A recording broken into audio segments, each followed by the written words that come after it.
Don't ever let somebody tell you can't do something. You gotta dream. You gotta protect it. You want something, go get it. Period. What's up, guys? Jay Bandy here with the For the Love podcast, episode 19. And I'm here with a guy that I've been following for quite a while, and I'm pretty pumped to have him. He was nice enough to come on. Jerry Ward. Jerry, what's up? Jay, what's up, man? Thank you so much for having me on, man. I appreciate it. Yeah, of course, man. I'm pumped. So for those of you that don't know Jerry, he's pretty prominent in the bodybuilding industry. I've been following him for a while. That's basically how I started to really watch a lot of his things on social media. And for me, I started this podcast out because I like human connection. I love to really get to know people, and I want people to get to know people more. And I think this is a good way to. So I reached out to Jerry, and he was nice enough to come on. And I think that some people need to understand something, that, you know, just because you see people on social media and you know they're doing big things or they have a big following, you know, I think people are afraid to reach out, and they think that, you know, why would this guy want to talk to me? I'm a nobody, and you know, so they never do, and you can really connect with these people. It's as simple as letting go of that fear and just reaching out, and that's what I did to Jerry, and he was nice enough. So is that something you think you see a lot with people, like they're fearful of approaching people that have a higher level on social media or whatever? The volume of people that contact you.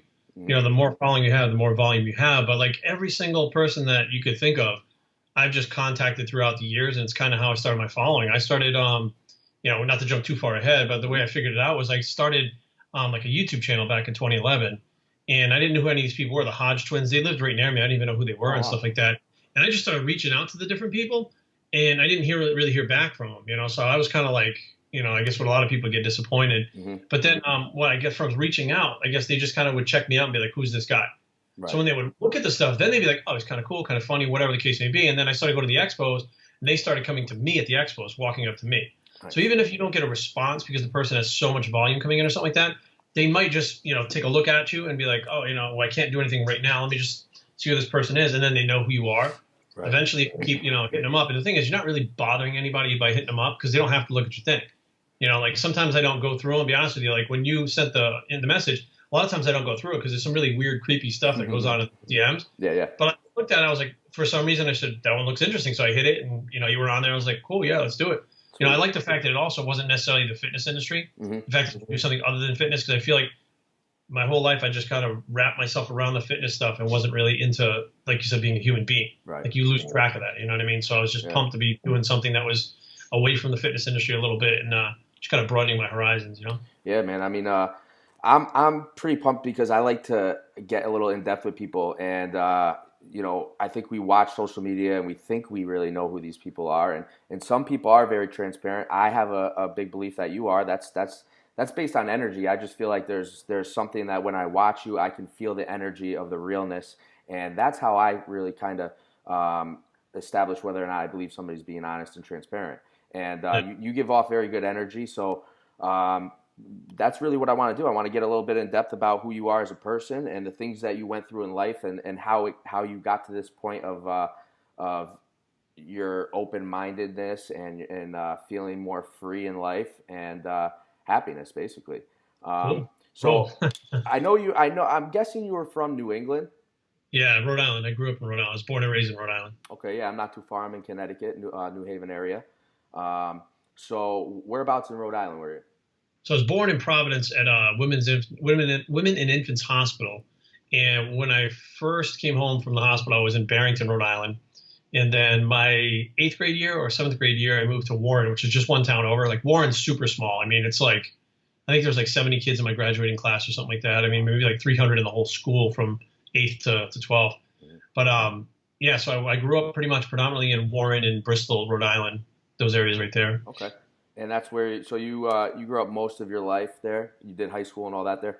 Yeah. Yep. Okay. So I was there until 2005. Then I moved down to Maryland. Yep. And actually met a girl that was going to Johnson & Wales there, and she was doing advertising design. So when she graduated, realistically, Rhode Island, there wasn't a lot of opportunity. Mm-hmm. And I had gotten wrapped up in drugs and all kinds of other stuff. And really was not much happening for, I wanted to be a trainer. I did private police. There just wasn't much to move up in the, those areas. So I was like, I got to go someplace where there's more, opportunity. And I didn't really know much about Maryland, but that's where she was going to go. She got a job at an advertising agency. Right. And when I got down here, I realized like Maryland, Virginia, DC, it's all kind of one area, kind of like New England. And it was completely recession proof. There was so many jobs, so much opportunity. And like where somebody would pay $25 for an hour of training in Rhode Island, they're now paying $75 to $100 for the same training session down there. Right.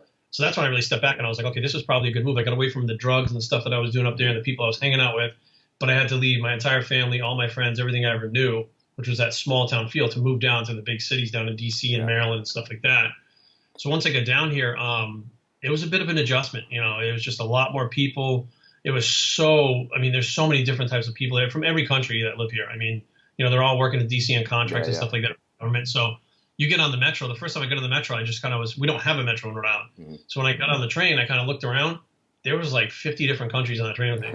That's not like Rhode Island. Rhode Island was all predominantly. I grew up in like a Portuguese area, and you had like downtown in Little Italy, down on Atwells Avenue was like the Italian area. Like we had different areas and stuff that people were living in, but there was nothing like every country represented in one train ride in the morning on the way to work. So it was definitely different coming down here. It opened me up to being in a different environment, but really actually learning about different people, different cultures, different social cues, all that stuff. Just from moving down here, Yeah, very important. What? How old were you when that happened?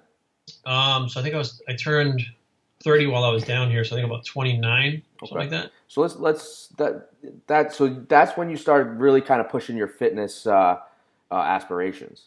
How did you come about to know that was what you wanted to do? I know you said that recently I saw a post that you were playing the guitar and you said you were in a band and stuff. So when were you in that band and when did you decide to? And from what I saw, you said you had pretty good opportunities with the band. Yeah, it was pretty crazy. So I mean, you have to start all the way at the back in the beginning. So I was 11 years old, and my parents owned a linen store, like towels, blankets, and shit like that.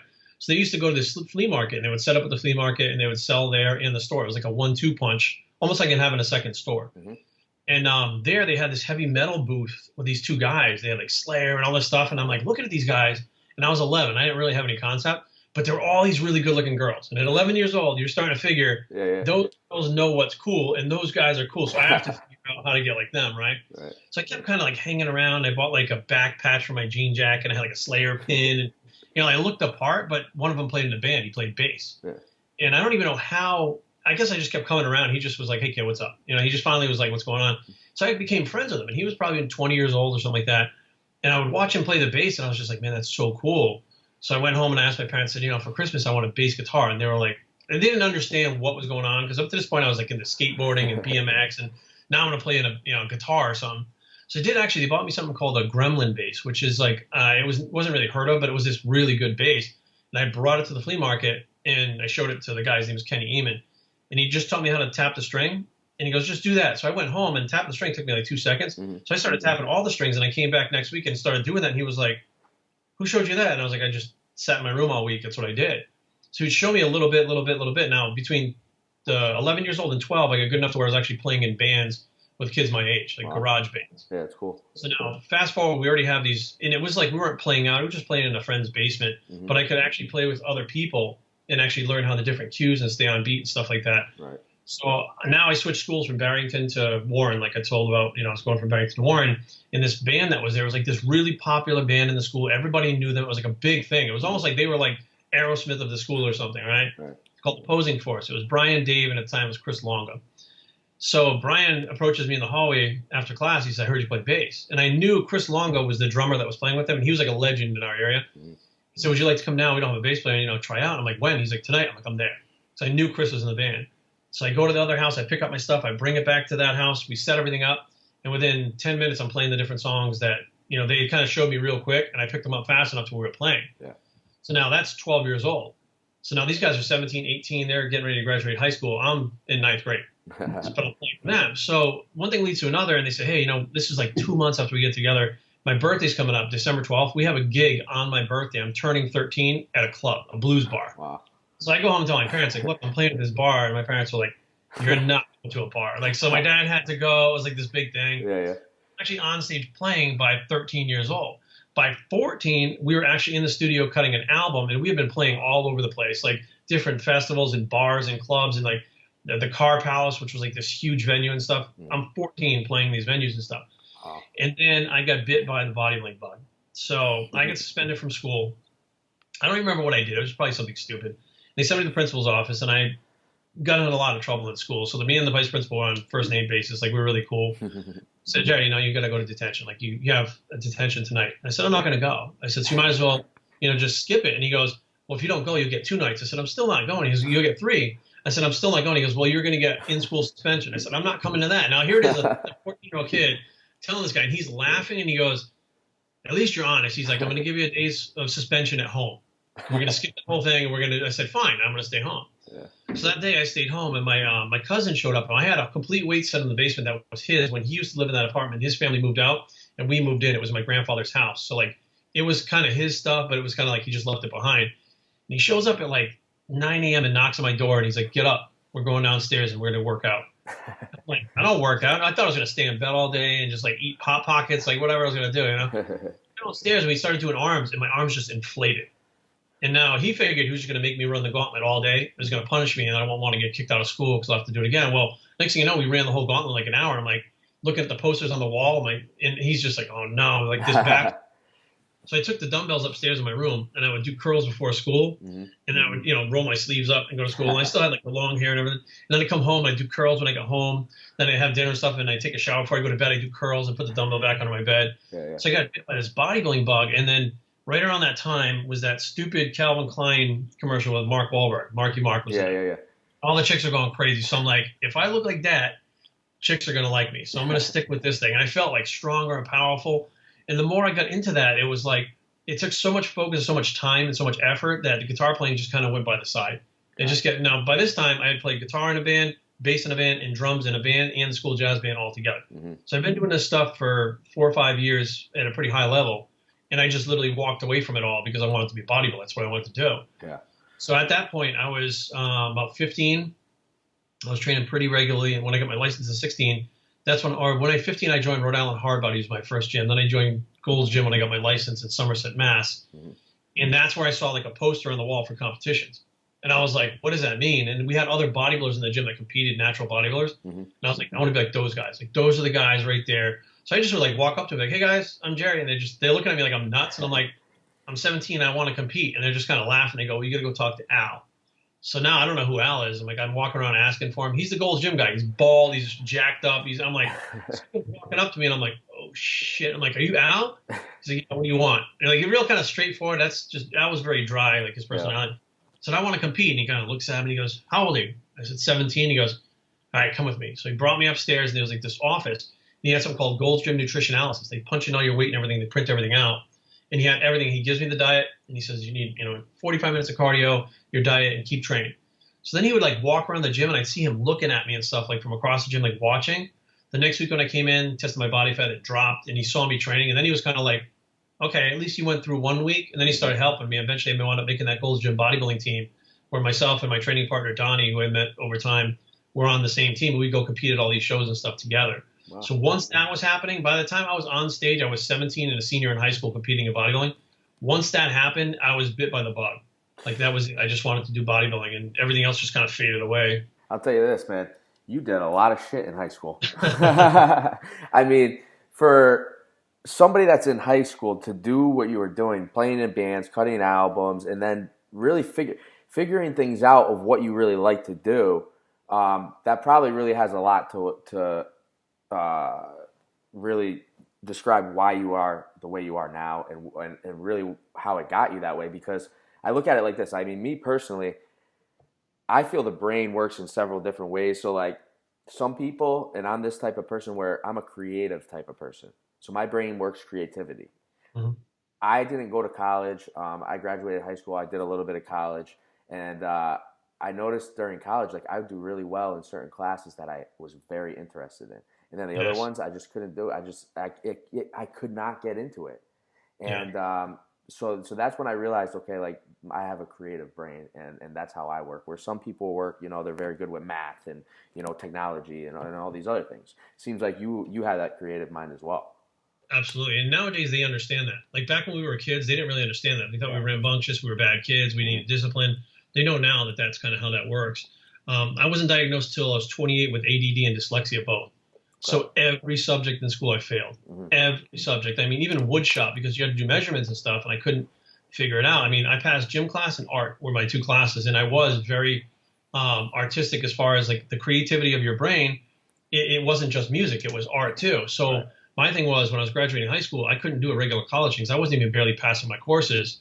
So I decided I was going to go to art school in Fort Lauderdale, the Art Institute. And it was really about like advertising and design was what I wanted to do, because you have to, like, they tell you, you got to pick a career, you got to go to college. So at that point, you're trying to just figure out what you want to do, but you really don't know. I'm thinking at this point, I just want to be a pro bodybuilder. But that doesn't seem like, like a choice that they have when you're in high school that you can go be that, So I went to art school and I was there for about 2 months and decided like, this is not what I want to do, man. Like, it was like, I like doing art, but I like doing my own art on my own time, what I'm interested in. When you give me a task, like you were saying, something I'm not interested in, it's very hard for me to understand. Now, I failed all the sciences. Like, I even failed general science 4 years in a row.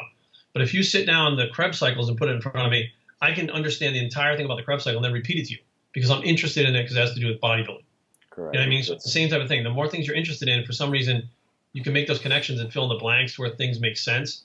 And my brother is the same way. He failed almost all of his classes, but he can rebuild and take apart engines like nobody I've ever seen. Wow, yeah. That's his thing. It's automotive. It's very detailed, skillful things. He could never have seen that engine before on whatever car it is, but he'll figure it out by the end of the day, have it apart, back together, and fixed. Well, it's funny you say that. It's definitely. I mean, the way that you just sat here and said, like, your brother's really good at fixing cars and taking cars apart and this and that. My opinion is that everybody has a talent. Something that they're extremely good at. And what boggles my mind is, like, I feel like so many people are out there that really don't know themselves. They don't know who they really are. They're lost. They never find that talent. Some people could go their whole life and not even know that they have a talent that could change their whole life.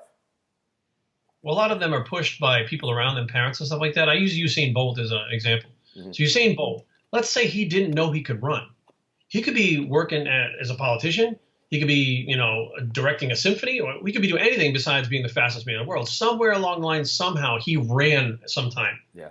And either he realized he was faster than everyone else, or somebody saw him and was like, holy shit, look at this kid. I think a lot of people, when they get bogged down by a system, or quote-unquote system, where they're trying to, you get up, you go to school, you do this, make sure your grades, you go to college, you find someone, you marry him. Like, when you have that plan set up, they don't really look anything outside of that.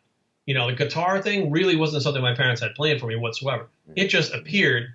And when I was kind of interested in it, like, I was really into, skateboarding and BMX, stuff like that when I was younger. Well, that was the same type of thing. Like, my parents didn't know anything about BMX and stuff, but I saw a kid. I said, let me try that, and they were just like, they always were into letting me try things because they're like, if he doesn't try, then he doesn't know. And then we don't know because we don't know. So they always let me try stuff, Well, that's what's great is, like, I tell people all the time, I'm like, number one, in this life, you have to let go of fear, okay? Because you'll never know if you have that talent unless you try something. And that's how I was, man. I got out of high school. In high school, I played golf, actually. I was on the varsity golf team. And to this day, I'm still it's one of my passions. I love golf. And I played football and stuff like that and other sports. But when I got out, I was big into music as well. And I basically I said, I want to DJ. And that's what I did. I went and I taught myself how to DJ.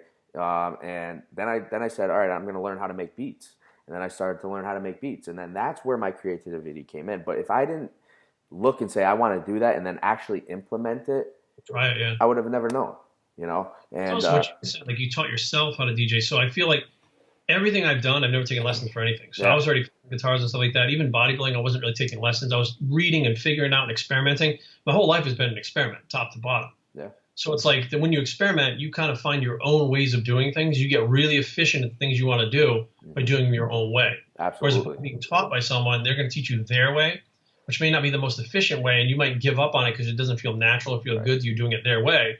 So when you have your own way, it's a little bit different. And then I like explaining it like this. Like, let's say I go to school to build cars again, right? I'm building cars or whatever. And you get out of school and you go to get hired at this garage. And you're over there, you're working on the car and you're doing whatever, and this nut falls down through and it's lost. You're like, shit. Right? Now, the guy that's owned it, that's been doing it for 35 years, says, hey, man, next time before you take that nut out, put a little piece of carpet under there. It'll drop. It'll hit that carpet. You can just pick it right up if you drop it. They know through experience doing their own things how to get around that problem. So it's like you learn how to – I always say I never like crushed the things that were trying to stop me, right? Those barriers, I never crushed them. I always found ways around them. Mm-hmm. You know what I mean? Whereas people hit the barriers and they stop, I'd hit it once and be like, okay, let's figure out another way around that situation. Well, those barriers are always going to be there regardless, and you're exactly right. That's what I feel life is in general, is navigating through life. You have to navigate through. You really can't run through it. Yeah, absolutely. You know, it's interesting. But so you figure out, okay, I want to do the bodybuilding thing. You're in your 20s now. You start doing shows. What was your experience doing your first show? So I was 17 when I did my first show. So I didn't know anything about putting the tan on or anything like that, and the trunks. But Al had everything at the gym. Like, he had this team thing set up. So he's like, here's the Dioderm. I think it was Protein at the time, or it was Dioderm. And I picked out my trunks and stuff. So my buddy Joel from school was like, look, I got to paint this stuff on. I don't know how to do this, man. He's like, oh, dude, I can totally figure it out. So he comes over to my house. We put like newspapers on the floor, and I have my trunks on. I'm like standing there with my arms up in the air. And he's like painting me like I'm standing there in my posing trunks. So my mom opens the door and just sees me standing there like this little pair of underwear, like hot blue underwear. Yeah. With my friend on the floor, like looking up at my ass crack, trying to put the tan on. And she was like, what the fuck? I think she was like a little freaked out, right? Yeah. So I had to go to the show. So my mom was like, she always sent my dad. I went to a Metallica concert at 13, my first concert. She sent my dad. Like, my dad always had to go everything with it, right? So he goes to the show, and when we get there, of course, we're all wearing like the baggy, bodybuilding shirts, and we're all tan and stuff, like the orange color. And then he saw everyone else and was like, whoa, this is not weird. This is a whole thing. Like, it's a whole culture. Okay. And he saw like the people on stage that were like, I was a teen. But then he saw the men come on that were bigger and, had muscle maturity and stuff. He's like, damn, look at, he's like, shit, that's what he's trying to do. Like, it made sense to him. And then he went back and gave like a report to my mom and said, like, it's not weird. Like, this stuff's, it's a legit thing. And I came home with like a little medal that was like a participation medal. Mm-hmm. So it was like this, like, okay, the guys at the gym are helping him do this. This is positive and keeps him off the streets and out of trouble. He wants to get on stage. It's a real thing. It's a real athletics. There's multiple things. He can earn money if he turns pro. Then it started to go like, if he wants to do it, let's let him see how far he wants to take it. Yeah. But I think it really was about keeping me out of trouble, because I was very mischievous. I didn't get in a lot of like do bad stuff like burn houses down or anything, but like I would do stupid stuff like glue somebody's doorknob shut or something. It's just dumb stuff that was like you shouldn't have been doing. But this thing took all my focus and attention. So I got on stage, and I remember I got there, and I was a lightweight for a teenager. There was no other lightweights. So they were like, okay, you basically win the lightweights, which they weren't even going to give me a trophy or anything, but I'm like, fine, whatever. So you go in the heavyweights. Well, these guys were 19, weighed about 190 pounds. I'm about 135 at the time. And they already had like receding hairlines. You could tell they were taking stuff even though it was natural. Yeah. So I stand on stage next to these guys, and there's like a picture of me going, like looking at them like, like I don't belong here, right? Yeah. But after the prejudging, I settled down a little bit. And, Al and Eddie and those guys were there, and they're like, look, you're doing good. Okay, like this is deep waters that you just jumped into. Like, you're not ready for this, but how do you feel? And I was like, this was awesome. Like, when's the next one? They were just like, oh, shit. Yeah. So it was literally like so exciting. I was so excited because I literally came off the stage and I was like, I'm a bodybuilder. Like, before I was in the gym training, but I am officially a bodybuilder now. And like, I couldn't have been happier, man. I was so stoked. I was so pumped. Like, all the people while I was training and stuff that they said I was going to do bodybuilding were like, you're too small. You'll never be a bodybuilder. You don't have the frame. You don't have the, like all that stuff. I walked into school on Monday and was like, I'm a bodybuilder, bitches. No, like that's the attitude was, it was like a big ego boost, but real quick. And I noticed from when I started to when I finished my career, it was like, okay, Saturday was the show. Today's Monday. I'm in school. How do I start today to get ready for the next one? Even though it's next year, like it automatically ran through my head, and I'd be like in Al's office knocking on the door. Like, hey, Al, what do I do for next year? And he's like, dude, it was 2 days ago. I'm like, I know. And he was like, okay, well, you're that serious about it? I was like, yeah. And then he was like, okay, we got to bulk, Yeah. So it was more of like, it was more motivating for me to get done, even though I just got my doors blown off because I was finally a bodybuilder, which I really wanted to be. And it took me about 2 years to actually get to the stage. Well, that was good, man, because it seems like you have a pretty good mindset where you were so enamored with the accomplishment. You know what I mean? So that was really what made you happy, where some people would sit there and just because they lost or they weren't as good, they would stop right then. Well, then there was no ego in it. I didn't really know what ego was back then. But at the same time, I didn't know if I could do it. Like, I knew everybody else telling me I couldn't do it, right? But then in my head, I'm like, well, Al wouldn't be helping me at the gym, and Eddie wouldn't be helping me, and Donnie wouldn't be training with me if they didn't think I could do it, right? But I'm not going to ask them because it's like a stupid question for a 17-year-old to ask, do you think I can do it? Like, it's weak that you perceive it back then, Mm-hmm. So I was like, well, I need to prove to myself. If I go on stage and I don't like this and I hate it and it's like the most awful experience, I can say, look, I tried it. I'm good. I'm one and done and out. but it was more like I did it. Like I did it. I got the tan on. I stuck to the diet. I pulled my water. Like I did everything the way Al told me to do. I can do this. I had no idea what the next step was, but I knew right then and there I had done it, and I knew I could do it. So now it was like, okay, step 1, check. Step 2, what do we do now? You know what I mean? But it was more like I wasn't upset. I wasn't sad. I was very happy that I did what I didn't know I could do and what everybody told me I couldn't do. Absolutely. Now, so now you're in this bodybuilding life. You're living the life, training hard. You're doing that mainly through your 20s. Yeah. So, I mean, that lasted from 17 to, what was my last show? 2016, 2017? Like 30 years it lasted. That's a long one right there. Now, so throughout your 20s, you're doing shows, this and that. That's when you decide, okay, I need to get out of Rhode Island. I need to go to somewhere else. And you end up in Maryland, you said, right? Yeah. First I was competing. And then the girl that I was dating, and eventually she became my first wife, her and her family were really big into wrestling. And at this point in time, they had The Rock, Austin. I didn't know any of this stuff. I watched Hulk Hogan when I was a kid and stuff, but I didn't know who these people were. So I sat down one night to watch with them. I'm like, who the hell are they? Were swearing and stuff, and like, yeah, it was awesome. And I was like, what the hell is this? You know? And they're like, who's that guy with the goatee? Like, oh, that's Stone Cold. I'm like, what the hell kind of name is that? And I'm looking at these guys, and I'm thinking, that would be so cool, right? I'm like, that would be really cool. So we're kind of like doing that for a little while, just watching the shows. It was Monday Night Raw and WCW Nitro. And my brother wants me to take him to meet Bret Hart. He was doing like a signing in Rhode Island. So I took him. And while we were there, these Nitro girls that were part of WCW took a look at me, and I looked just like this guy named Buff Bagwell at the time. Yeah, I saw the picture, dude. I saw the picture. It's crazy. Like, she approached me, and I was like, I don't know what you're talking about. She's like, do you want to do this? And I was like today? Like, I didn't know, I'm like, okay, let's go. I thought we were just going to go in a ring. I had no idea. Yeah. So she, we made plans to meet up with her when WCW came to Providence. It was Boston. I went there and met with them. So I met with Buff Bagwell, her, Rick Steiner, Scott Steiner, the British Bulldog. I met with all those people and talked about it and stuff. And they're like, look, you got to go to this place called the Power Plant. It's in Georgia. Like, that's the only way you're getting in. Mm-hmm. But we think we can definitely use you at this time. I'm like, cool. So I'm like thinking, I got to go do this. And it's like $5,000 to start it or whatever. Like a week later, this cable guy comes to my house to fix the cable. He's a wrestler, like on the side in the independents. Wow. So he walks in, looks at me, and he goes, Jesus. He's like, what do you do? Are you a bouncer? I'm like, actually, yeah, I do bouncing. He's like, you think about wrestling? And I'm like, that's funny. So I told him what happened. He's like, look, I got a match next week. Why don't you come with me? And you could be like my kind of like bodyguard thing. He's like, there's not really much to know, but you'll see what it's all about. Mm-hmm. So I went and I did this quick spot. I just choked a guy from the outside of the ring for a second. I got home. I was so blasted with adrenaline that I passed out for like 8 hours. Like, it was crazy. And all I did was like that one little move. And I'm thinking, like, I got to do this. Now, what's even weirder is a guy that was at that show wrestling goes to the gym that I was training at. I was training people at. Mm-hmm. So he sees me and goes, oh, you booked in any shows? I'm like, dude, I'm not even a wrestler. He was like, what do you mean? And I told him, he said, listen, come with me. I'm going to take you to the YPW training center in New Bedford. He's like, just come with me. It's free of charge. He's like, just trust me. Okay, so I get in the car, I go out there with him, and I walk in, and there's 2 different rings. There's all these wrestlers in there, and I'm like, holy shit. So the trainer approaches me, Brickhouse Baker, and he says, hey, man. He calls me Buffy. He goes, hey, Buffy. And I'm like, I didn't know what was going on. I didn't really understand. She goes, what do you know about wrestling? I said, I wrestled in high school. He's like, good, that has nothing to do with what we do here. You're starting from scratch. And I was like, damn. So, we went and started training. Within about 2 months, I had my first match. It was like a 3-on-3 tag match. After that, I had my first singles match against my trainer.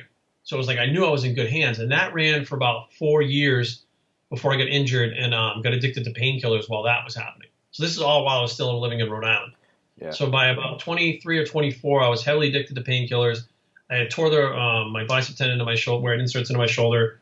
I was pretty much out of wrestling because I couldn't even keep my head about what was going. Mm-hmm. So even on painkillers, I went back to competing in bodybuilding. I went back on stage, and I was able to train and compete and diet and do all that stuff on painkillers. The whole painkiller thing evolved. It wound up going into heroin. So now here I am, a heroin addict for 2 years, competing, working. I was a full-blown heroin addict, but I was still able to function. I was a functioning heroin addict. So that was the point where I started to lose everything. I had no money. My marriage was going down the drain. I just looked at myself, and I was like, we could possibly maintain this shitty-ass life, but I hate it. She didn't want to get clean. I did. So we kind of parted ways. So from there, I went to rehab. I started working on myself a lot more about what was going on. Mm-hmm. Once I got clean for a period of time, that's when I met the other girl, Angelica, and moved down to Maryland. Mm-hmm. So when I was moving down to Maryland, I was still on a methadone program. They told me basically I have to go down there and find a program because I need to stay on this stuff or you get violently ill if you run out. So I was like, I don't know if I want to do this anymore, but how do I, how do I get off the methadone? So they put me on something called Suboxone, which is a pill. The pill they can prescribe you 90 days worth. So I could get it here and have 3 months to find another psychiatrist or psychologist to be able to prescribe for me. It was a better situation because they knew I wanted, like once I walked into rehab, I never took another shot of heroin again. Yeah. I knew I wanted to get off and I knew why I was doing it. I just needed to get healthy so that I wasn't sick. Right. So I got down to Maryland and I was eating the Suboxone every day. Yeah. And then so I got here in December. So I think about January, the end of January, I started tapering back. I was breaking the tablets and tapering back on my own, which they did not suggest. They wanted me to stay on it indefinitely for the rest of my life. Of course. I got it down to this little, it looked like a little pizza slice or something. It was a little corner. And I forgot it on the counter. I went to work. So when I got home, I was like, oh shit. And I was like, wait a minute. Like, I feel okay. Like, I don't feel good. I feel like I'm coming down with something, but it's not going any further than that. Yeah. So if tomorrow I wake up and go to work and it's the same way, I won't take it ever again. It was the same thing. I felt a little clammy, felt a little weird. Yeah. Came home, dumped them on the toilet, flushed them, and never took anything since. Do you think that stuff helped you? I think that it helped me get my head straight. Yeah. Because when you're on this stuff, it doesn't necessarily give you a high, but you can talk to the counselors and focus on, what the problems are and what's the reasons. And my counselor told me, you're destined to fail, man. Like less than 1% of people ever get clean. Yeah. He goes, and even less than that ever get clean and don't have a relapse. I was like, well, shit, well, challenge accepted. So here I am, like about 18 years, 16 or 18 years later, I forgot the date, but I haven't touched an opiate since. And I've been around family members that had, Vicodins. My father had cancer and had morphine there. My wife had surgery on her tooth. I've had Vicodins around me, Oxycontin. I've had morphine and never been tempted to do any of it. Do you think you have an addictive personality to where, like, because you got that from an injury? I mean, prior to doing that, I mean, you said like in your high school and stuff like that, you were doing drugs and stuff, but I mean, do you think it was something that, some people, everybody does these things for different reasons. Yeah. Is what I'm trying to say. So like, you're saying, yeah, you have an addictive personality. Is that what you think? I think so. I think there's different forms of it. I don't think it's a blanket statement. So for instance, like I really like weightlifting and bodybuilding, but I don't really necessarily like doing powerlifting. You know what I mean? So it's like, I liked, partying and stuff, but I didn't necessarily like drinking that much because it didn't like the way it made me feel. So I think that whatever catches my attention, I put a lot of focus into it because I'm enjoying that one thing. So it was like, marijuana didn't do it for me. I did a lot of ecstasy and stuff, but it was like I never had a problem with it. Ketamine, liquid G, cocaine, I mean, all that stuff. But it was the opiates that I feel like it's not necessarily an addictive personality, but that's the one that my body's chemistry is wired to the most. Gotcha. So I had friends that were taking Oxycontins, Nuvain, and heroin, and they would do it recreationally and never have a problem. But they would get hooked on cocaine. Yeah. Me, I could do all the cocaine in the world, went around, I'm like, oh, well, let's go to bed. Like it didn't grab me. So I kind of looked at it as like, but yes, I do have that personality. It was like the guitar. I just locked myself in my room for like a year and came out and played the guitar. Like when I wanted to be a bodybuilder, I took everything else, pushed it away and focused on that. Like I get obsessive about things. So I take them to the utmost limit if I can take them and not go any further. And then I look at, okay, is this going to harm me if I go any further or should I back off? But yeah, absolutely. If I catch onto something that I'm really into, I'll focus and obsess so much about that one thing. Like, as you can see the sneakers behind me over here, like, yeah, we know that. I'm like, oh, I finally got this one. Oh, look at this one over here, Well, it's funny because like if I'm big into the bodybuilding world, and in my 20s I went pretty hardcore with it. I never did shows and stuff because I was the type where I just loved the training. It was a therapy to me, and I was kind of involved in getting my career together because I'm now a police officer for I just started my 14th year, and so I was young. I became a cop at 23. So at that time I was really focusing on that. But in the training and being in the gym was something that helped me. It was just therapy. I loved how it felt. But I never had the ambition to go do a show or anything like that. But what I see a lot in bodybuilding is people that go from that one extreme to the other. So you have people that are ex-drug addicts, and then they get bit by the bug of bodybuilding, and now they're hardcore with that. And even with that, it's like, that could be a dangerous slippery road too because of all the gear and stuff like that. If you don't watch that, did you have any issues with that? No, well, I'm going to say I didn't have any issues with gear. It was for a different reason. So for me, if people always ask me, would you do steroids again? I'm like, yep, absolutely. Because right now we wouldn't even be talking because you would have no idea who I am. True. If I didn't do the steroids, become a bodybuilder, do the social media thing. So it definitely played a role. Like Arnold, he can't damn steroids because we wouldn't even know who Arnold Schwarzenegger is if he didn't do steroids. That's what I hate. I hate bodybuilding, nobody'd know. He'd be a guy who's a goofy accent. That's all he'd be, right? So for me, it was like, I took my first cycle and I gained 60 pounds in 10 weeks. I blew up. I mean, I grew like daily. I was getting bigger. So I was like, man, my body responds to this stuff well. So I may not have to take what the other guys take. Well, that didn't last because systematically I was taking one, stacking this, stacking that. It all got to the point where you would take anything all the time, but it wasn't about taking the drugs. I hated taking the drugs. I hated doing the shots, but the results that came with it, it was like trying to get to the next level. You had to take those drugs to get there. And as soon as you stop one drug, your physique changes. Like that stuff works, so you're constantly, I don't want to say addicted, but I would say forced to stay up with that stuff to keep up with your physique. Right. And then when you come off it mentally, you're like, I'm going backwards. Like you're training hard, you're eating right, you're doing everything you can, but there's no way. You stop the drugs, you go backwards. So how do you go forwards for 20 years, stop, and then go backwards all of a sudden? And everything you built, everything you did, all the sacrifice, the stuffing yourself with food, all the pain was for nothing because you're going backwards. I'm the same size now as I was when I was 19. Yeah. You're right. So I went, that is what happens. The heaviest I got. And right now I'm like 193. What was your heaviest? 273. Yeah, that's pretty big. How did you feel walking around at that weight? Well, I was like 20, so like I felt great. I didn't nothing matter. Like now, if I hit 200, I snore. I'm like, I can't walk up the stairs. It's funny, dude, because I'm 34 right now, and I think around maybe 28, 29 was when I started to say to myself, okay, I started to become really health conscious, and I said, all right, I'm a big anti-aging enthusiast and stuff like that. So I like to research a lot of that stuff. And, cancer prevention, all these things. That's what I'm really into now, as well as staying fit and looking good. But it's interesting because it seems like you kind of got, even though you're still doing the bodybuilding thing for a long time, 30 years of your life, seems like you became a little bit more health conscious as you moved on. Yeah, it was definitely, and I'll be honest with you, it wasn't until I started getting some serious injuries that I started, waking up. Because I was like my mid 30s. Well, the first one there was a tear in my bicep from wrestling. So injuries from wrestling I don't really count as gym injuries because they didn't happen in the gym. But those things set you up for other injuries because they're no longer healed properly. You know what I mean? Right. So that side was the one that tore, and I forget, it was 2014. I tore my rotator cuff on that side, partial tear in the rotator cuff. So now I was kind of at the point where I'm like, okay, that's just a weird, it's one injury. Okay, no big deal. When it started to heal, then I was like, okay, but I still can't push as hard as I used to. So bench pressing was out for me. Like I just couldn't do that anymore. But I had a really big bench when I was younger. I was just very strong at the bench. So now fast forward to the point where, I had that issue here was the bicep tendon and the rotator cuff were both partially torn on this side. Well, that automatically distributes the weight when you're benching more here. It overdevelops and saturates this side with the weight. Right. So when you're pressing, it overcompensates by putting most of the weight here. So long story short, I didn't bench for like 8 or 9 years, and the machines I was using were too light. So I got back on the bench. I said, let me see, what's going on. So I get on there and I do 225 for like 25. And I went, I haven't even been near a bench in like 8 years. I'm like, I might be able to get back to 405. And since I have the new business and stuff, I can track it, and I'm not taking steroids and stuff anymore. I might be able to do this. Like that's within my reach, right? So I tell my wife, and the first thing she says is, you're going to get hurt. Like she's a nurse. She goes, you're going to get hurt. I'm like, I got it, whatever. So we go into the gym the next week and we vlog it. She's filming it. And I actually have it on my YouTube channel, but I've never seen it because the tear that happens in my pec still gives me nightmares. I still have PTSD. So I do 275. I just throw it up and I'm like, wow, that was wicked light. I'm like, let's just do 315 and we'll call it a day. We're almost back to 405 again. This is going to happen quick.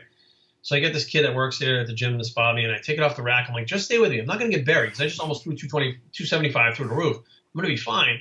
So I bring it down. I'm like, man, this is so light. I'm like, I don't even feel like I have weight in my hands. As soon as I reverse about halfway up, it just rips right off the bone. And I feel it go, and you hear it. Like even through my headphones, I heard it. I said, shit. And I was like, I can't continue pushing because the arm's going to rip off. Yeah. So I dropped it on my chest. I was starting to bring it down. I said, take it. And he didn't hear me. So I had to drop it on my chest, which tore partially on the other side. Oh, my God. Picks it up, puts it on the thing. I look at my wife, and she's still filming because she thinks like, oh, you just missed it. I'm like, I just tore my pec. And she's like, stop it. I'm like, no, I'm serious. So I take my shirt off. The whole pec was like this already. And I'm like, shit. So now I'm like, look, my body told me, listen, your rotator cuffs can't handle it. Your pecs obviously can't handle it. Like, it's time to get more like health conscious with this stuff because you still like training and you want it to be part of your life. But there's no way these bodybuilding days they're gone. Like, right. You have to figure that out now, Yeah. And that's where the shift really happened. It really happened like at that point. And When Rich Piana died, that was probably the biggest eye opener for me. And I had thrown my pec after that, to be honest with you. I was already toying with things in my head because I had spoken to Rich. We were really good friends. And I was with him about maybe a month and a half before he died. We were in Vegas at Super League together. And he had slimmed down. He was about 265. And he was coming down to weight. And he's like, I'm done, dude. Like, I just need to get my weight down. Like, it's all about, you know, living life. He was getting ready to retire from 5%. He said in the next year or two. They were trying to get everything situated so he could just be healthy. And then he passed away like a month and a half later. Yeah, that's wild. And I'm sitting there going, like, he was my measuring stick. So I would look at Rich and go, that dude does so much drugs. He's so heavy. He does everything wrong, and he's still alive. I'm good because I don't do close to what he does. And then when he died, I was like, oh shit, my measuring stick just disappeared. Now, if, you know, I may be behind him not too far because he was 46, I believe. I'm 44, or is he 44? Either way, I'm coming up on the age. We were a similar age that heart problems start happening and complications, and that's when I started shifting. Like, you know, even then I still had it in my head that I could bench heavy and do that stuff. Until my pec tore, it was like God just telling me, listen, man, like, you had your time, you enjoyed it, just, you know, stop before you really, you know, hurt yourself. Right. And now, so you got into the things with Rich Piana pretty early, like when he was beginning that stuff, no? Yeah. So there's the I call them the 5% founders. So they're the original crew, which is Viking, Mac Truck, Adriel Angel, Rich, Darren, and I think it was just them 5 that came up with the whole concept and kind of pieced it together. And then I'm one of the OG originals, which was me, Big Boy, Pitbull. Who else was there at that time? Jay Juicy, I think, was there at that time. And I think Pedro might have been there. But there was only a few of us that were originally in it in 2014 when it first launched. How'd you get involved in that? They came after me. So I had my YouTube channel that was going. And at this point in 2014, it was getting – people were paying attention. It started about 2012. People really started paying attention. And I got a message. It was from, you know, 5%. They're like, hey, we'd really like to have you on the team. And I'm thinking to myself, like, you know, why? Like, what's going on? They're like, oh, you know, Rich has seen your stuff. You think you'll fit right in with the tattoos and the way you're thinking. Plus, you guys are similar age. Your thought process is similar. So I was reading this thing. I said, well, that sounds great, but I don't want to be, like, just part of this team. I said, okay. So I sent them a message back and said, hey, if Rich will be in my videos for my YouTube, I'll sign today. Like 10 minutes later, let's do it. I was like, cool. So I signed everything, got everything set up. And then the Olympia came up. So I was going to meet up with them for the first time at the Olympia. So my girlfriend and I got to the Westgate, which is where we always stay. And Rich was walking through a Viking. So as we were walking through, I said, oh, there he is. And now my girlfriend had never seen him in person. She was just like, holy shit. 'Cause he was like 320 at the time. He was just huge. She goes walking by, and I'm like, Rich. And he goes, oh, Jerry, what's up? He already knew who I was, knew what was going on. He introduced me to Viking. And I was like, man, they were just really down to earth. Like, he knew what was going on, what I was there for. He's like, all right, come to the booth tomorrow, da-da-da. So I was doing some work with Isatori, too, so I would split the time between Isatori and 5%. So I went from Isatori, went over to 5%, saw Rich. He's like, hey, here's the guys. You know, guys, this is Jerry. Introduce yourself, everybody. And I got over there, and I was with Viking and Big Boy and all these guys. And I really realized, I was like, look, these guys are probably the realest guys in this entire place. Everybody in there's got this facade, this image they're trying to keep. These guys, they don't give a shit. And I was like, man, and they're super respectful. They're super nice, and they have your back until you fuck them over. So as long as you don't do them wrong, they're like family, right? And I was like, and my girlfriend at the time was like, man, they look really rough. She's like, but they're really cool people. Like, they're really down to earth. They're just like normal people that just had, you know, rough things in their lives and stuff. And that was it, man. I was sold. Like, right after that expo, I was like, man, these guys are so cool. And I started doing all the different expos together and traveling with them and stuff. And it was just awesome. And yeah, I mean, it was just, I couldn't say enough positive things. I still have the 5% tattoo on my arm. I was one of the first guys to get that when they were getting them in Vegas. And, yeah, I think that's what I think that, you know, obviously Rich did, and even you guys kind of, not even knowing it probably, hit like the sweet spots of times for social media. You know, when it was really starting to get big, you know. That's very important. It was so new, and there wasn't many people doing what we were doing. And we had me, Rich, C.T. Fletcher, the Hodge twins, Legend of Aesthetics, Physiques of Greatness. Everybody was so different. It wasn't like clones. Nobody was copying anybody. Everybody did their own thing. And that made for an environment, Big J Extreme Fitness, that made for an environment that, and Nick Wright, that people could watch every one of us for the different content. And like, they would buy my shirt, Rich's shirt, Nick's shirt. So it was like we weren't competing. So next thing you know, we're at all these venues and stuff together, because now the fitness industry realized the pro bodybuilders, nobody's caring about them right now. these guys are getting millions of views on YouTube. People are lining up to see them. Let's hire them. They started hiring all the YouTubers. Then what happened is once people figured out like, well, who's that guy? He's from YouTube. What the hell is YouTube? And they show him 14 million views. You're like, what the hell? And then you find out where people were making 30, 40 grand a month from YouTube.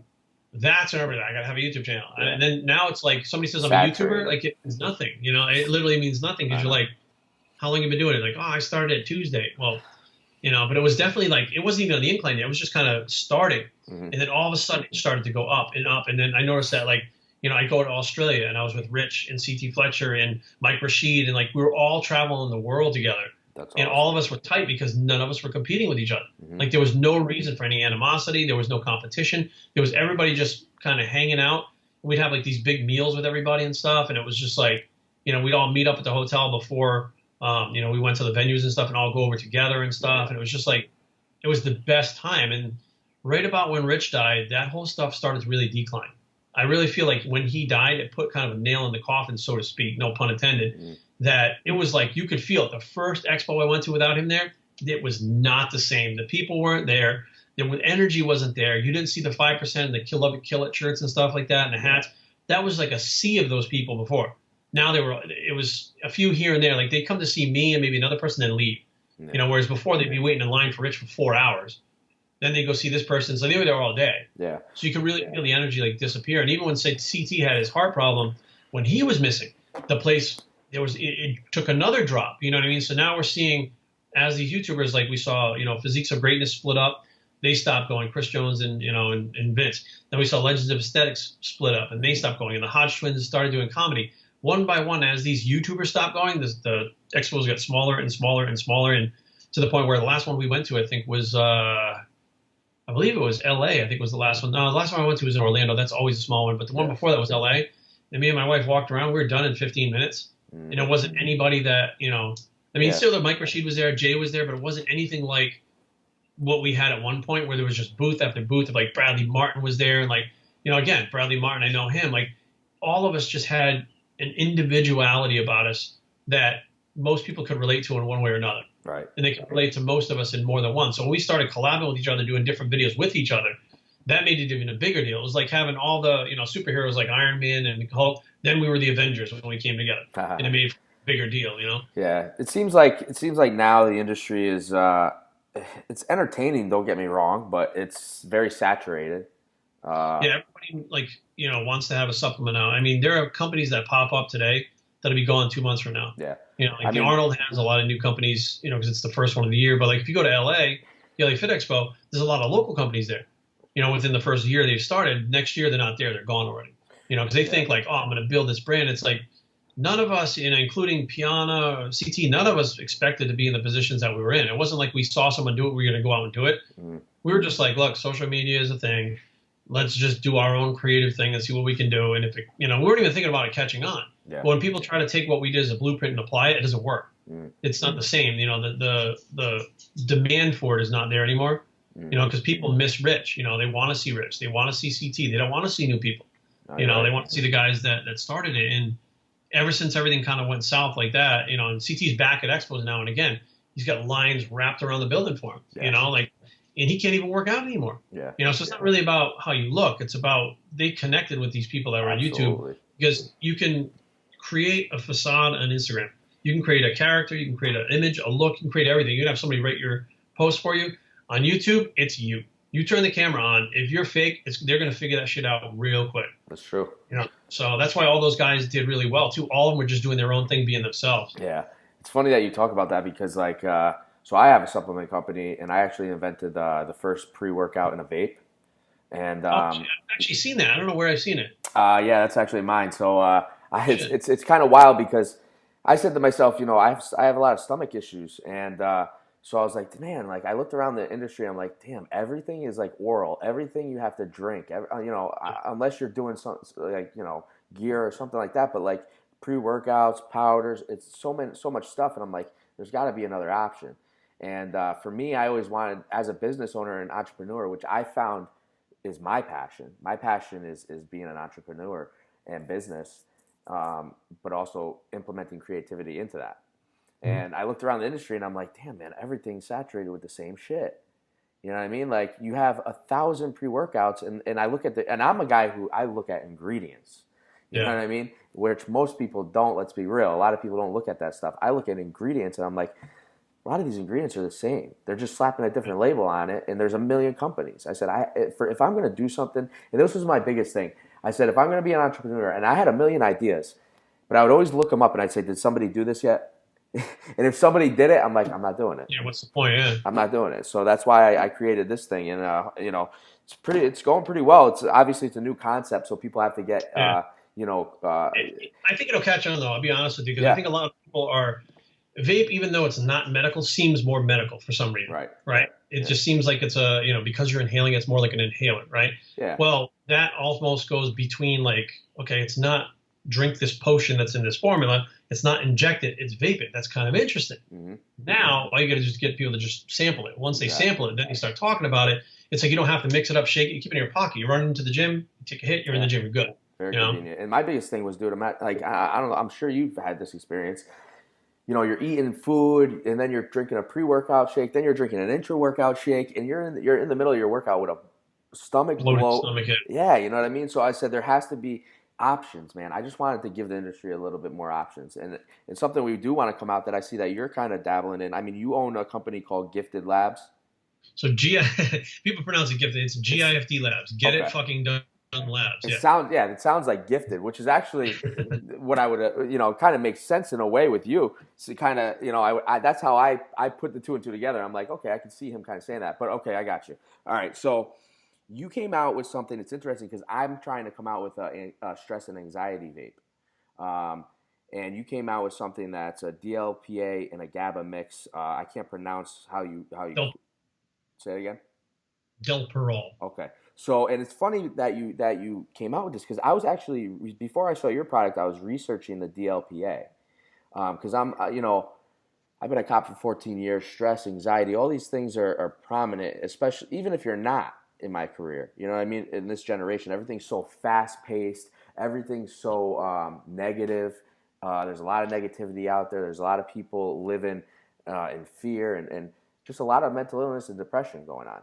And so I never actually tried the DLPA, but give me a little, background of what that is. I've heard of GABA, but the DLPA is very interesting. Right. So GABA, of course, it works to put most people asleep, and the dose that you take usually will make you drowsy. So, but it does help with anxiety. They call it like a natural Xanax. People have called it, right? So I'm like, okay, well, you can't take that much. If you take too little, it doesn't really work. So you just take that and scrap it. Now, one of my mentors, when I was first competing in bodybuilding, 17, I worked at this place. And he was really into naturopathy, homeopathy. Everything was natural, everything. Like he didn't believe in antibiotics, none of that stuff. And he had a product called DLPA Plus. Now, I didn't really understand what it's for. His was for pain. That's what it was advertised for, to help with pain. Mm-hmm. So, I mean, when I worked at the store, I didn't even see the product because if it didn't build muscle, I didn't even give a shit what it was. You know what I mean? So that stuff just kind of, went by my wayside. So I was going through his notes and I found the DLPA in it, and I was like, well, does that build muscle? I don't remember that product. I mean, I'm 44 now. I was 17. A lot's happened. I don't remember what it was. Yeah. And I looked it up and I was like, no way. I'm like, you've got to be shitting me. I'm like, all these doctors had written books about it like 20 years ago. There was all this different studies done, information, data. And I'm like, holy shit. So now I was like, let me see if I can get the raws. So I hit up manufacturing. They could get me the raws. I said, all right, can you guys get me the raws and put a certain amount of GABA in it? Mm-hmm. And they were like, yeah. So I'm like, all right, we need this much, and this much. 3 different ones to see how it affects. Like, what could these two do combined as opposed to one on their own? Nobody had ever combined them. Mm-hmm. They had taken DLPA with 5-HTP, but they'd never taken GABA and that together. And I was like, well, why? People weren't making the connection because they're so busy on anything natural is probably not going to work. Right. Fine. So I get the raws in, tried a couple of them. One did make me sleepy. One I didn't feel, did that much at all. And then finally, the one that we went into production with, within 2 days, my anxiety, like I noticed it. Like there was a ceiling it would hit. It wanted to break through, but it was just kind of sitting there. Within another week, it wasn't even touching the ceiling. Yeah. It was one of those things where my wife noticed it, I noticed it, and I was like, holy shit. I'm like, I wouldn't even have made it through this lockdown because I have natural anxiety. Yeah. ADD, and I have these things that, they affect you just sitting there for no reason at all. Right. You know what I mean? It's not like something happened, you freak out. You just sit there and be like, oh my God, the house might burn down someday. Just dumb shit. Yeah, no. So, I studied on it, they found out that DLPA allows your body to utilize and create more endorphins. So that as a byproduct kills pain, improves your mood, and can actually work really well as an antidepressant. So if you look at some of the studies and the data, they've actually got, I think it was 73 people, and they got like 71 of them off all the meds, and the other 2 were reduced greatly just using the DLPA alone. Yeah. And that was for depression. So once I started reading the data, I was like, okay, now the FDA can't screw with me because I'm not the, I could put out data that was actually there, and it's not me selling a product, it's me putting out the data, which is why I put all the links and stuff down so people can research it, so they understand it. And then it started going from there. I started giving it to my wife because she's a CVR nurse. She does open heart surgery for a living. She's in the hospital like, they're all spazzed out. So she was taking it. Her friends were taking it. I was giving it to clients, trying to see what everybody's reaction. Everybody was just chill across the board, and it didn't make you zombified. Like, you didn't lose your personality. You just didn't snap at the drop of a hat anymore. Like, everything was just tolerable, right? No high, no receptor downregulation. There was no tolerance, nothing. If you miss a dose, you don't, crash or anything. It doesn't mess you up like a regular, medication. So we went into production, and now it's to the point where we ran out during this lockdown, and people were like, if you have a bottle, I'll give you $300 for it. And I'm like, I felt like a drug dealer. I did. I was, this is crazy. And I'm like, shit, I need it. So like, manufacturing did have it done. It was just sitting there. So they got it shipped back out. I have one kid, I think he's 20 now. His doctor took him off the meds and put him on that instead. Oh, wow. My chiropractor, who I brought it in there, I told him about it. He just kind of was like, whatever. He threw it aside. Well, the person that works at his front desk was like, what's this? He's like, it's for anxiety. Jerry brought it in. She's like, can I take it? I say, fine. Well, he called me out of the blue. He's like, hey, I want to get some more of that stuff. Where did you make it? Like, he didn't even realize it was my product, even though I told him. But he was like, she said it makes a huge difference. He's like, can we get it wholesale? Like, we want to sell it in the place. And it was like, people just think that because it's natural, it's not going to work like a drug, which it's not going to. But the drugs do things that you don't need. You don't want to be so down that you can't be happy for your father's birthday or whatever. You know what I mean? Like, you can't. Too many side effects. Medications that lose your personality. But a lot of the doctors I talked to said that they would be more apt to that being the first line of defense, meaning they would try that first. And if that didn't work, then they would give the clients a drug. Yeah. So no more doctors are actually talking about using it with their clients just to see if it works. That's great. To see it like as an experiment for them with their own patients, so they don't have to put them on the drugs. Yeah, wow. Which I assume if this thing works that well, I'm probably going to get looked at pretty close by the FDA because it's something that they're going to want to know what's in it. And I'm like, look, it's 3 amino acids. Dude. Yeah, like, because you're disrupting certain things of theirs. Right. Let's be real. We all know the deal. And listen, that's another thing that we'll get on topics of, because I know you're all about the you're following the QAnon and all stuff like that as well. And this recently, it is funny. Do you follow Q? Know what that is? I do. Yes. Okay. So this is wild. This is gonna be breaking news on here for anybody that listens to it. So you know that there's supposed to be all these arrests going on right now with pedophiles and stuff. Well, so every day, twice a day, me and my wife, we take walks. I take the dog for a walk, and I see one of my buddies from the gym, Rami. So today I ran into him. I say, hey, what's up, man? We're just shooting the shit. We're standing out there, and he goes, yo, did you see all the police around here last month? I said, no, what are you talking about? He goes, actually, they're FBI. I said, what are you talking about? He goes, I leave my car at that park. There's like a little kids park, right? There's never anybody in it. It's in this little neighborhood. He goes, I leave my car there, and then I just do the walk on this thing like you do. He goes, I'm in my car. I go to take the keys out. I look up. There's a gun in my face with a ski mask. He's like, and they got a badge. He's like, do not move. And he's like, he goes, if I can just put my hands up. He goes, they grabbed these 2 fucking guys, cuffed them, picked them up, threw them in a van, and took them away like they kidnapped them. He was like, what the hell? Somebody goes, but they had FBI and badges. They had, jackets on, CIA, FBI. He's like, what the hell? So he was like, I don't know what's going on. So he goes, the last month, early in the morning or late at night, it's been happening. They've been grabbing people like that at that park where the kids are, right? And I'm like, and now I'm starting to think, and I'm like, oh shit, this sounds, and I don't want to say it to him because I don't know if he follows. I'm like, this sounds like that QAnon shit, right? Yeah. So his sister-in-law who lives over there comes over. She goes, hey, I'm so-and-so sister-in-law. So we're all talking. I said, what happened over here? She goes, well, my husband knocked on there was like an undercover vehicle. He knocked on the window and they rolled it down. They're like, can I help you? And he said, am I safe here? And he said, please go back in your house. He goes, if you're going to go anywhere, get in the car and go. But please, for the next month or so, just don't come out of the house. Don't leave the kids playing. Just let us do our job. And they didn't tell him what it was. Yeah. So some time goes by, and she goes online and looks it up. Pedophile ring. They were getting the pedophiles there at that playground. They were calling them up, having them come down and do whatever, sell them kids, and grabbing them. Operation COVID. Now, my question, you being a police officer, you understand that if you're going to set up any kind of operation like that, it's not set up yesterday or today. It has to be set up months in advance with everything in place to make sure it goes down, which means for a whole month they've been grabbing them. How do they know that COVID cracked down in that time? How do they know it was coming? How do they plan ahead for that specific time? Yeah. You know what I mean? How do they know? And that's why they say this is all about that. They knew the lockdown was coming. Yes. And if Rami hadn't seen that, because at first I thought they were thinking drugs. I said, look, If there's a drug deal in your neighborhood, you're going to know it because people are going to be coming in and out of the neighborhood that don't belong there. New faces all the time, different hours of night. It's very easy to figure out a pattern that doesn't belong. I said, have you seen that? And they were like, no. And then she said, no, I looked it up. So I went and looked it up, and I said it to my wife. People are getting arrested there for the pedophile ring of COVID crackdown. And I was like, that's exactly what Q talks about. It's exact. And it was, if I hadn't seen Rami, we walk up and down that road every day, multiple times, never knew a single thing was going on. That's like wild. They were probably in bushes and stuff as we were walking by, waiting for people. Yeah. We had no concept. And I'm fairly observant. I'm always trying to pay attention to what's around me. Didn't see, hear, nothing. But we did notice there was never any kids in that playground. There's never any people there. But then we're like, maybe because it's COVID. But I'm like, we know why some of those people have been getting arrested in other states for going to playgrounds. If you get a pedophile in a playground, that whole area is surrounded by police. There's nowhere for him to go. True. If you got a lady and a kid there, easily that kid or the lady can be taken into this whole situation in a couple different ways. Yeah. And I'm like, shit. So me and my wife are like, wow, we really know it, but it's in our backyard. It's right here. Yeah, this makes sense. So I'm like, damn, dude. So now I'm like, man, I can't deny that there's something going on now. Even if. And you see, like I follow a lot of these people that are putting information out there, and there's a lot of rings, pedophile rings that are getting brought down throughout the world. Yeah, throughout the world. Happening all over the globe. Yeah. Yeah, it's wild. I've been following that. I mean, the Out of Shadows documentary. You see that? Yeah. Wild. The Full Cabal. I watched that too, which is a little nuts. But I'll tell you right now, a lot of it makes sense, and I get into it with people all the time. I'm like, and the thing is this: how can you be? And I get it because the Out of Shadows documentary kind of really tells you why most of society is the way it is. You know what I mean? And then you get into it with those people. People are they don't believe that it could be like that because they've been, I don't want to say brainwashed, but I say brainwashed. The more that you're told something over and over again, year after year after year, and it becomes like normal. Yeah. So they think that like, oh, there's no way this person could be doing this. There's no way that person could be doing that. There's no way. Like, it's just conspiracy. But my thing is, look, Donald Trump calls fake everything out.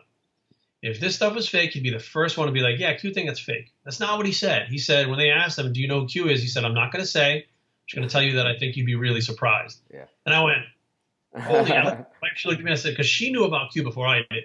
She had been following it and like, is it real? Is it not? And like, she didn't really know. Yeah. So finally I had read something and I said, do you know who Q is? And she just kind of smiled. She goes, yeah, why? She had been following for like 2 years. I'm like, really? I'm like, what do you think? She's like, I don't know. Like, my thing is how, and this is far out there, but how does the Q drops line up from 3 years ago exactly to the times today?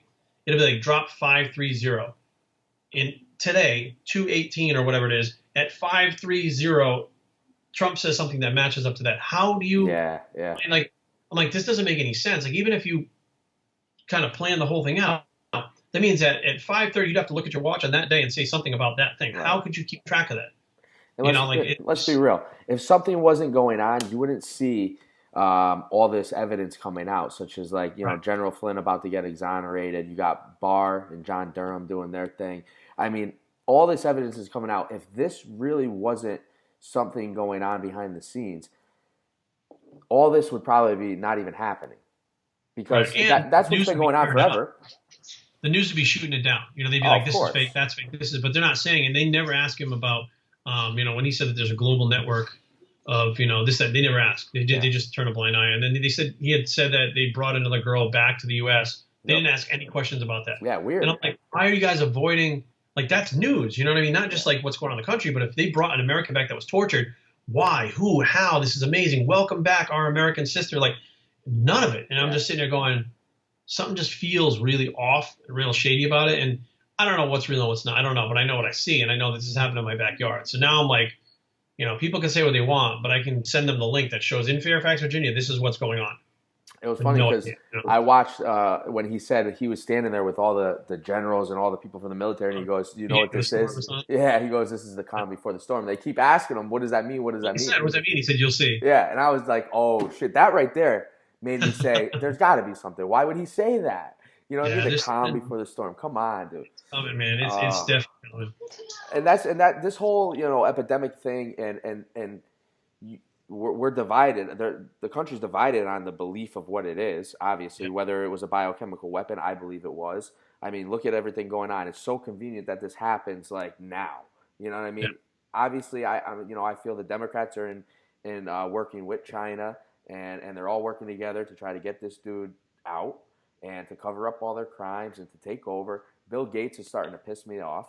Okay, I mean, it's outrageous. It's just getting outrageous. And with your wife being a nurse, like, is she still currently working? Yes. Yep. She has COVID. Yeah. So she's seeing this firsthand. Yeah. But here's the thing: numbers wise, not what was originally planned. Like, it didn't pan out, the way that it was supposed to plan. Now, here's the thing: I do believe, and this is my personal opinion, I do believe that these hospitals were fed misinformation by CDC and stuff like that. I believe that was fed like that specifically. Oh, yeah. And it just kind of, I believe that the first model they had was so wrong that they just went by that. Now, Dr. Fauci said it online on the interview that he said, oh, the models are all wrong. We overshoot all the time.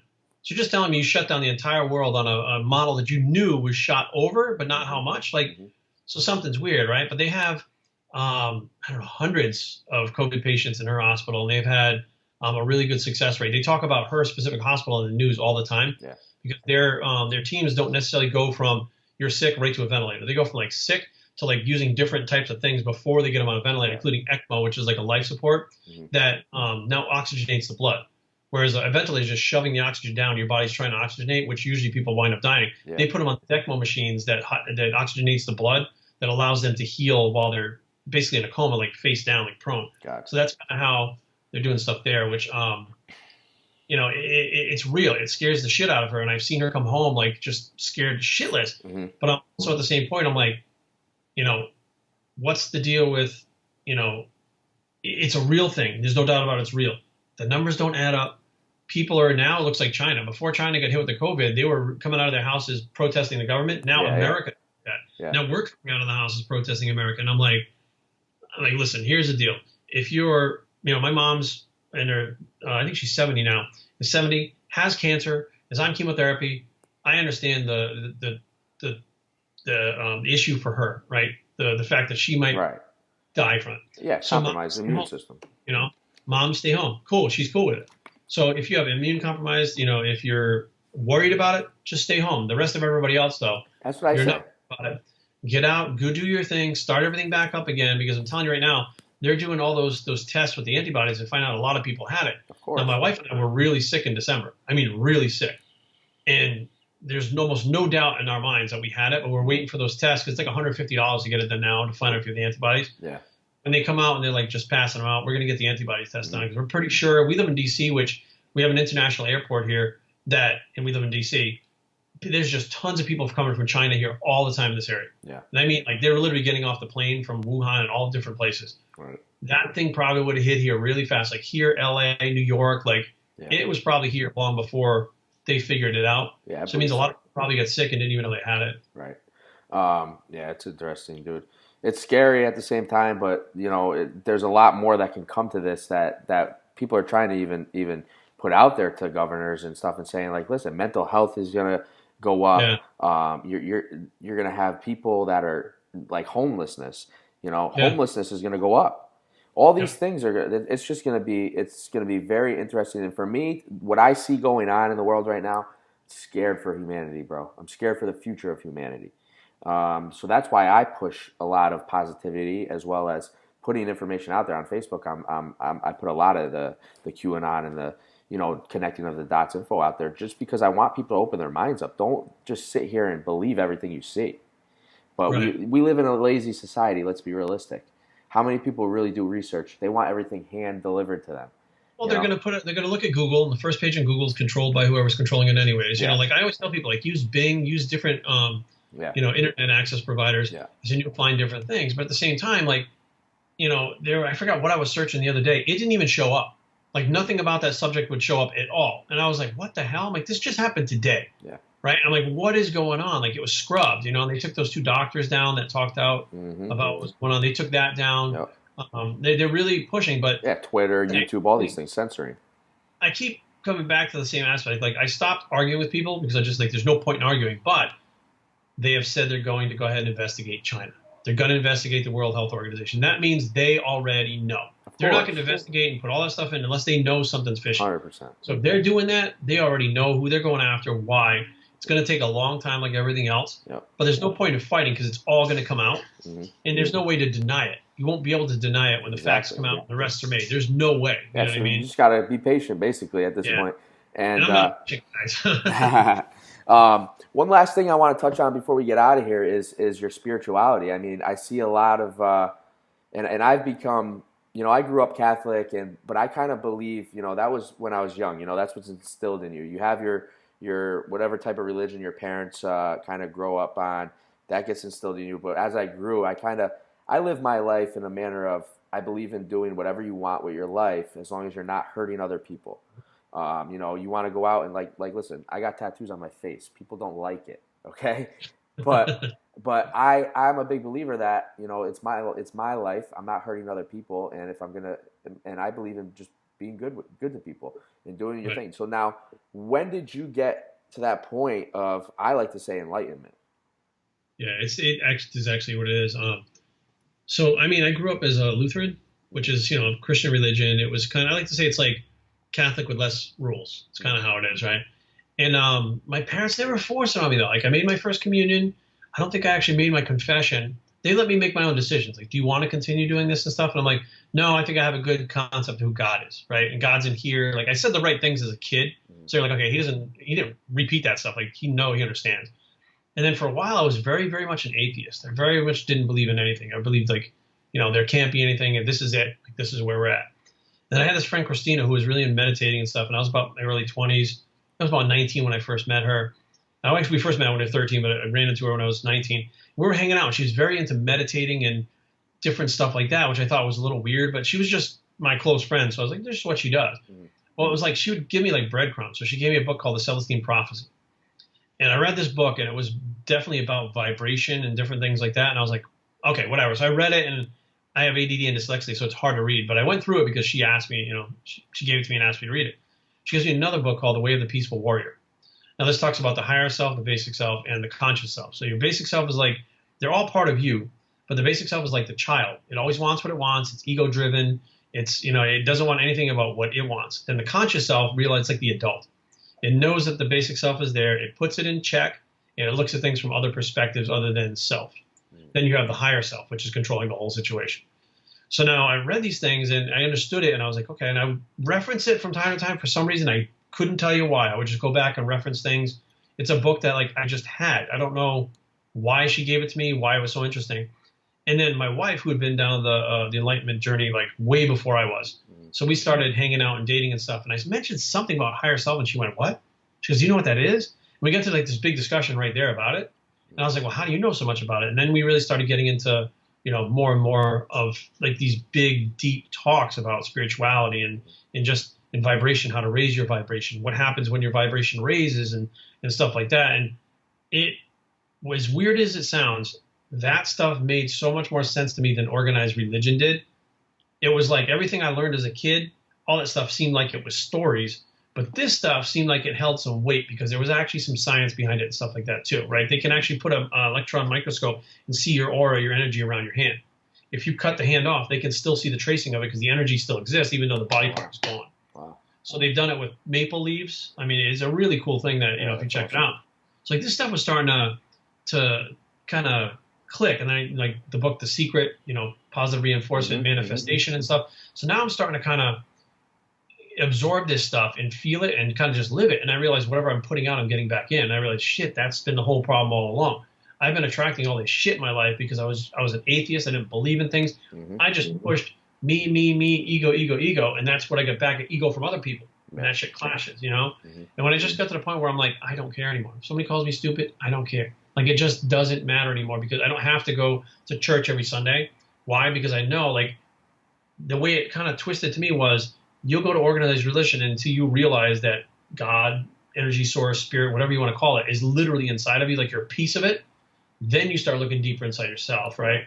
So that was it is a process too. Like you definitely your vibration changes. And I had a shaman come to, and we did mushrooms together, psilocybin. And that was like the starter kit to like I've never done a psychedelic until that time. So we went through it, and he took it, and I took it, and he could see what I was seeing, which was really weird. Like somehow he connected to me. So he's like, see that to the left? He's like, that's hyperspit. And I'm like, what? I'm like, how do you like? any sense, right? And after like you were coming down from the mushrooms, like your eyes adjust to the light. There's a point where your vision changes. Well, as my vision changed, he was talking to my wife. He goes, "Yeah, that's your vision changing." He could still see what Holy I was shit. seeing. Like, there's no way for him to know what was going on in my mind. And he answered the question before I even asked it. And then I was like, well, that's some heavy shit right there. So now I got to meditate on that stuff and just absorb that stuff. Then I had a friend that had DMT available. Yeah, I was wondering about this stuff. Okay. I said, I'm down with the ayahuasca, but if we can't do that safely or fine, I said, DMT's fine. Yeah. So the DMT trip was something that, like, my first one was very short. I didn't understand what was going on.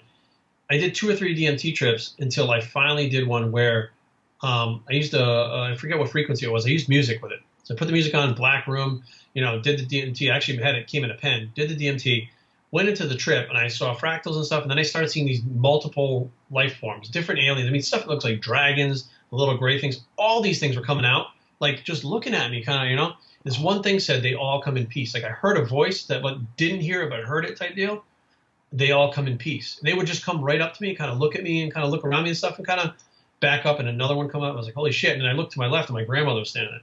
And this was like a very young version of my grandmother, which I had never seen her that young. By the time I was born, she looked a lot older. And she said, ask your mom about your dad. And she started to like fade away. And I was like, oh shit. So I grabbed the pen, I hit it again, I coughed it out and heard, no more, you've had enough. Like I heard it in my head. Wow. So now I'm like, what does that mean? So I sat down, I meditated, and I thought about it. So I finally call my mom, and I tell her what happened. Now, I thought she was going to lose her mind because I took the DMT, right? Because of my heroin past, everybody's worried about me because they're worried that this could trigger something. So I asked her, I said, what is it about dad? Like what am I supposed to know? So my dad seemed like a very simple man, but he was so complicated. And we didn't know that. We just thought he was a simple man, just kind of didn't care about shit or whatever. So she starts talking and says something about my father's father leaving when he was like 3 or something, like really young. He never really had a father figure. But his other brothers were a lot older. They did. So I'm like, wait a minute. So you're trying to tell me he didn't really know how to act as a father. He never had I'm like, shit. So now I'm piecing all these things together. And I'm like, none of that would have ever been pieced together unless my grandmother had told me in the DMT trip to ask. And then my mom just spit out the one thing that I probably needed my whole life to understand him. Damn, now he's passed away. I can't do it. But now I understand him. I understand the way he thought, the way he said things. I understand all of his lessons that he taught. I understand all of it because he was very much himself, still the son and not the father. That's just giving me chills. It's like we were like friends opposed to father and son, which was, he was going to all my stuff with me, my bodybuilding, my playing music and stuff in the bands. He was always the Metallica concert he had to go to. Yeah. He was more like the friend than the dad a lot of times because he didn't really know how necessarily to be a dad. He did what he thought he should do, but he didn't have an example that would teach him what to do so that he understands. Yeah. And I was like, that's the heaviest shit I've ever had. At 44, I haven't had anything heavier than that. Came from a DMT trip that, and you that's can't what they say, trips. They say that DMT kind of is almost, it basically makes you face certain things in your life and understand it better, like you said. And it's interesting you say that because, I've had experiences like that without using stuff like that. But mine were during really, really emotionally hard times that made me sit there and say, like, I was at one point in my life where I was really down, and I was like, everything for some reason the world took me away from everything.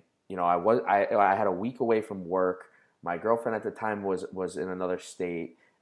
She had the dogs. All these things was going on, and I was by myself, and I was emotionally just drained. And that brought me my enlightenment. It brought me some like similar visions that you had. But what was happening to me was I was kind of like an outer body experience where I was sitting there and I was so distraught and emotionally distraught from things that were going on and not knowing your future of that. And I could almost see how I was being negative all the time. And when I was closing my eyes, I could see myself and certain situations where I was just negative. Like watching a movie. It was like watching it was like watching a movie, dude. And it was wild. And it's crazy because I don't know if you ever heard of this guy. I follow him a lot. He actually changed my life a lot. It was Dr. Joe Dispenza. I'm gonna link you to him because you got to watch this dude, man. He talks about the thought process and how the way you think every day is how you feel. And you can change disease from that. You can change everything, your whole life. But at the same aspect, people need to understand something. I tell people like this, like, and you should know the best. It's like being an addict. If you want a better life and you want to keep that positivity going, you have to work at it every single day.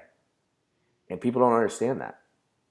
I think eventually you surround yourself with people that are like-minded. Yeah. And eventually you don't have to try anymore. It comes natural. But when you're first starting out, like you can slip backwards on that slippery slope and get caught up in the just cesspool of shit that's going on around you. Like my family's very negative with a lot of things. They've had a lot of hard times and stuff like that, a lot of arguments. I mean, they're Portuguese, so they argue about everything. Yeah. And, you know, when I got away from there, I felt myself being lighter. But after the DMT, I've done probably about 12 DMT trips total. And it was definitely like, you know, some of them are just more enlightening as far as like entities and stuff like that, right? These things come to see you, like those little gray alien guys, right? There was like a pole or something, and I kind of looked. And what's weird is like you turn your head like this, you can see the fractals and stuff turn as you turn your head with your eyes closed. Oh wow! So it's not like you're moving your eyes; you move your whole head, and it's like you're actually seeing in like a first-person video game, like you're moving around. And I looked, and that little guy was sitting out like this, and he went like this and jumped behind the pole. And I'm like, what the hell? And I'm like, I'm not. You don't freak out because you can feel what they're feeling. Yeah. It was like he was scared. You don't want me to see him. And he kind of peeked out and then ducked behind the pole again. And then like this big dragon thing came out. But it was like the first experience had this face pop out and kind of look at me, then went away, and I came out of the trip. Yeah. So my guru guy, I was like, yo, what is that all about? He goes, well, you just went in a waiting room. He's like, it was full of fractals, right? All these different designs. Yeah, he goes, that thing came out to just observe you and be like, maybe you belong here, maybe you don't. He's like, next time you'll know whether or not you're breaking through or if you just stay in the fractals. He's like, if you're not ready for it, he's like, you won't go through. So you won't be allowed into that next phase. And you think they decide? Yeah, and apparently they decide, because I know people that have done DMT and they've only seen the fractals. Yeah. And I know other people that have done a DMT trip where they have disconnection between the body and self in general. Yeah. They feel like they've actually died, like they call it like a near-death experience. Yeah, I've heard of that too, yeah.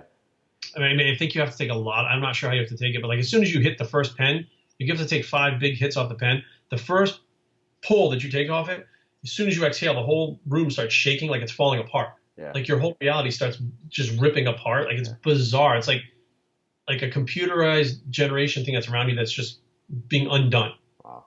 Second one, it's more. Third one, you're going to close your eyes. Fourth and fifth one, then you put the pen down and lay back and go into it like that. But I always say like DMT and ayahuasca. People always like, well, where do you get it? Where do you get it? It's not for you to get. It finds you when you're ready. And it's time. It will literally just pop up in your life, be there. It'll be offered to you from someone. And even then, like, you may have DMT at your house. Let's say you have, X amount of DMT at your house. You don't feel like doing it. Like, it's not a pleasurable experience. You're not like, oh boy, I can't wait today. It's Friday night. But all of a sudden, it's like on your mind a lot. Then all of a sudden, Mike Tyson pops up on my screen. He does it. Then all of a sudden, I see a thing on TV, Kentucky ayahuasca. Like, these signals come at you from everywhere, letting you know you're thinking about it because you need to do it. Like, there's a lesson. And then you do it. You go through the lesson. You try to figure it out because you learn something, but you're not sure how to apply it. You don't know what the hell it really is. Right. And, like, it's been, I couldn't tell you how long since I did it, but, like, it'll call you. Like, it's a weird thing. And then if you don't listen, it's almost like the universe. When you're not listening, it gives you a push. Exactly. Right? Like, if you're with this girl and you're not supposed to be with her, finally she cheats on you, and it gives you that push. Yeah. This thing is like, you'll be thinking about it, like, nah, I don't feel like doing it. It's not that fun. I don't want to do it unless I have to. Then Mike Tyson's like, yeah, DMT saved my life. And you're like, shit. And then Jim Carrey's talking about it. Yeah. And then my wife's like, hey, when's the last time you did DMT? I'm like, all right, fine. I hear you guys, right? Like, it's time to do it again, for whatever reason. But it was life changing, absolutely. That's interesting that you say that because I'm a big believer that I'm into the same type of energy, and I feel the world is raining energy down on us daily, all the time, and I really do think that the world puts you in certain predicaments in your life on purpose. Yeah, absolutely. And I look at my life now and where I am now, and I look in my past, and I say, what was happening when I came out of that, and I got enlightened, was the world kept putting the same. I think it keeps putting the same predicaments in front of you, and it wants you to react differently. It wants you to go down that different path. Learn the lesson. Yeah, and if you don't do it, it's going to keep happening, and keep happening. You have to change. You have to change everything. Your mindset. You have to be positive. You have to look at things in a positive manner, and that's what really brought me into doing this. I mean, I started this podcast in January, and the brand is really about doing things for the love of it, treating people with love, care, and compassion, and understanding that when you do that every single day, the world does reward you. It rewards you, man. It's crazy. And it seems like the world rewarded you. It seems like you were able to experienced a lot in life, good and bad, and you're at a place where, you know, I watch you on Instagram, man, and you're doing a lot for people, man. You're doing a lot for people.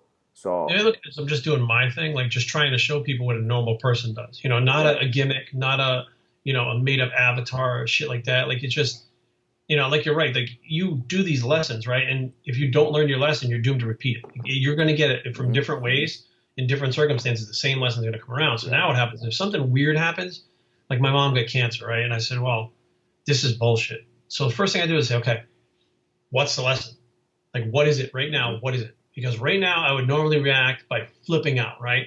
So right now, if flipping out is the wrong thing to do, I just need to stay composed. I need to think about this. I need to be there for mom rather than losing my shit. Right. Where I might have done when I was 25. I just get mad and say, why is this happening to me? It's all me. No, she's the one with cancer. It's happening to her, right? So when you shift your mindset from everything's about me, it's to other people, now those lessons start to slow down a lot. And as they come, they are big lessons, but it looks like you see the fastball coming right away. It's coming right down the bone, right? You're going to hit that fastball because you know that that's a fastball. Whereas when you were younger, it could have been a fastball, slider, breaking ball. You have no idea, you know, but now you recognize it when it comes. And if you don't stop and learn the lesson, like, I mean, there are times where I'll just talk out loud. I'll be like, okay, what about this? What about this? What about that? Right. And the more I just kind of like think about it for a second, things just start coming to you because you're not forcing it. You have to allow it to flow, like the thoughts to flow, the creative process to flow, the energy to flow. You get all, you know, bound up, stressing out about stuff, and things don't work right. Right. You know, and it's fine. I don't know if you find this, but I definitely found this. Bruce Lee makes the most sense to me than anybody I've ever met in my life. Like when I was growing up, this guy's a crackpot. Like I didn't understand shit. Yeah. Anything that comes out of his mouth, I'm like, yeah, I understand that. You know, like Kanye, there are things that come out of his mouth that I'm like, it's because he's awake, guys. Like he's not crazy. Yeah. You know, it's no, you're right. Awake, you know? Yeah, one of my favorites is, I don't know if you ever listened to him, but Alan Watts. Alan Watts, look him up, man. He's back kind of in, I'm not sure exactly what era he was, but that guy is so profound. So a little bit later, I'll send you a couple links to him and Joe Dispenza, because I think that you would like that a lot. Those guys are very profound. But I'll let you get out of here, man. I'm very appreciative that you let me get a little in depth in your life. Absolutely. You know, I look up to you as a person, and like I said, I know you're doing a lot for people out there and showing people, you know, just how transparent you can be and how much and how important it is to life. So thanks for coming on the show. This was episode 19 of the For the Love podcast. Jerry Ward. Jerry, throw out your Instagram handles and your social media so people can find you. So everything runs through my name, Jerry Ward, on Instagram and stuff like that. Bios 3 Training, if you Google that, you'll find everything.